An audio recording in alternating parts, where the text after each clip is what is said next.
ہم نے انسان کو مشقت ہی میں پیدا کیا. یہ مشقت ہر انسان کا مقدر ہے. لوگ گھروں کو چھوڑ کر آئے ہوئے ہیں, کہاں کہاں انسان جاتا ہے. یہ اس دنیا میں محنت اور مشقت. ہاں ایک مغالطہ ہو جاتا ہے کہ شاید یہ محلوں میں رہنے والے جو ہیں انہیں کوئی مشقت نہیں, انہیں کوئی دکھ نہیں. حالانکہ حقیقت یہ نہیں ہے. جو جتنا امیر ہے آپ دیکھیں گے اس کی جسمانی مشقت کم ہے, ذہنی کوفت زیادہ ہے. ٹرینکولائزرز کی انہیں ضرورت پڑتی ہے, انہیں سیڈیٹیوز چاہیے. خواب آور دوائیں مزدور کو نہیں کبھی ضرورت پڑے گی. وہ 8 گھنٹے کی محنت کرنے کے بعد ایسا سوتا ہے کہ وہ صبح ہی کی خبر لے گا. اور یہ وہ لوگ ہیں کہ جن کو ہپنوٹکس, خواب آور دوائیاں, سیڈیٹیوز, مسکن ادویات, یہ سارا لیبلیم اور یہ ویلیم اور یہ فلاں اور یہ فلاں, یہ کن کے ہاں جاتے ہیں. ذہنی سکون اور اطمینان انسان کو حاصل نہیں. کسی کی جسمانی مشقت ہے, کسی کی ذہنی مشقت ہے. میں آپ کو یاد دلانا چاہتا ہوں مہاتما گوتم بدھ کا معاملہ. 30 برس کی عمر میں کپل وستو کا شہزادہ محل کو چھوڑ کر نکل گیا. جوان بیوی کو سوتا ہوا چھوڑ کر گیا. شیر خوار بچے کو چھوڑ کر گیا.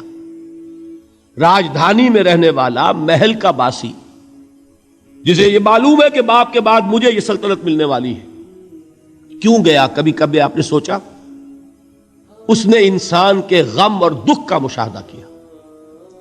اس نے دیکھا کوئی اندھا ہے, ٹھوکر کھا کر گر رہا ہے. کوئی والدین کھڑے ہوئے رو رہے ہیں اور ان کی نگاہوں کے سامنے ان کا نہایت محبوب بچہ دم توڑ رہا ہے اور وہ کچھ نہیں کر سکتے. اس نے سوچا یہ صدمہ کیوں ہے انسان کے, یہ دکھ اس کا مقدر کیوں ہے؟ اس صدمے سے, اس دکھ سے نجات پانے کی بھی کوئی شکل ہے کہ نہیں ہے؟ انسانوں کی ایک عظیم اکثریت, شاہ ولی اللہ دہلوی رحمۃ اللہ علیہ کے الفاظ ہیں کہ وہ لدو اونٹ اور کولو کا بیل بن کر زندگی بسر کرتی ہے. جو 8 گھنٹے تک اینٹیں ڈھو رہا ہو, اس شخص کا تصور کیجئے آپ, وہ واقعی انسان ہے یا حیوان بن گیا ہے؟ اور 8 گھنٹے کی اس محنت کے بعد بھی ہو سکتا ہے کہ 2 وقت کی روٹی اسے پوری نہ ملے. اور یہ تو ہو سکتا ہے, نہیں ہوتا ہے کہ اگر بچہ بیمار پڑ گیا ہے تو شاید کوئی برتن بیچے بغیر اس کی دوا کا سامان نہ کر سکے. ایسا شخص کتنے بوجھوں تلا دبا ہوا ہے, کتنی مشقت کے اندر پسا ہوا ہے.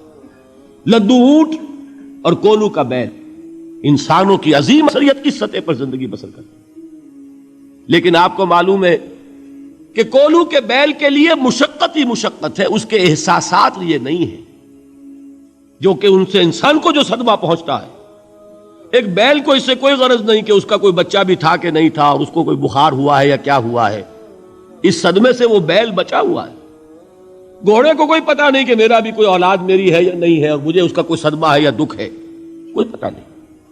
لیکن انسان کا معاملہ یہ ہے کہ والدین کو جو جو دکھ دیکھنے پڑتے ہیں اپنے بچوں کے لیے, اپنی اولاد کے لیے.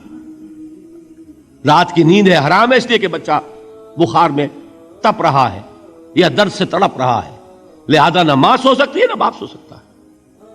میں نے ایک موقع پر دیکھا لاہور میں کیروسین آئل, اس زمانے میں ابھی سوئی گیس نہیں آئی تھی, اور اکثر و بیشتر جو ہے یہی مٹی کا تیل جو ہے ایندھن کے طور پر استعمال ہوتا تھا, اس کی شارٹیج ہو گئی تھی. تو کئی فرلانگ لمبی قطاریں لگتی تھی ان دکانوں کے باہر, ڈپو کے باہر. اور ایسے ایسے منظر بھی کہ ایک خاتون برقع پوش, ایک گود میں بچے کو لیے ہوئے, ایک کی انگلی پکڑے ہوئے, بوتل ہاتھ میں لیے ہوئے تیل کے لیے, اور کئی گھنٹے کھڑی ہے دکان پر. یہ مشقت انسان جھیلتا ہے کہ نہیں؟ غالب نے اس کا نقشہ کھینچا ہے کہ رنج سے خوگر ہوا انسان تو مٹ جاتا ہے رنج. مشکلیں اتنی پڑی مجھ پر کہ آسان ہو گئی. ہم بھول جاتے ہیں, ورنہ واقعہ یہ کہ قلب حساس ہو اگر, اور قید حیات و بند غم اصل میں دونوں ایک ہیں. موت سے پہلے آدمی غم سے نجات پائے کیوں؟ اچھا یہ تو ہوا لقد خلقنا الانسان فی کبد. حیوانات کا معاملہ ایک اور اعتبار سے آسان ہے. ان سے کوئی محاسبہ بھی ہے کیا؟ کوئی جواب دہی بھی ہے؟ کوئی ان کو اللہ کے حضور میں کھڑے ہو کر اپنے اعمال کا حساب بھی دینا ہے؟ نہیں. انسان کی یہ ٹریجڈی ہے، یہ المیہ ہے انسان کا. اس کو بھی قرآن مجید کی ایک سورت میں قسمیں کھا کر اذا السماء انشقت، اس کے بعد کیا فرمایا؟ یا ایھا الانسان انک کادح الی ربک کدحا فملاقیہ، اے انسان تیرا المیہ، تیری ٹریجڈی اس سے کہیں بڑھ کر ہے. تجھے صدمے پر صدمے جھیلتے ہوئے، مشقت پر مشقت برداشت کرتے ہوئے ایک روز اپنے رب کے حضور میں بھی کھڑا ہونا ہے، جواب دہی بھی کرنی ہے.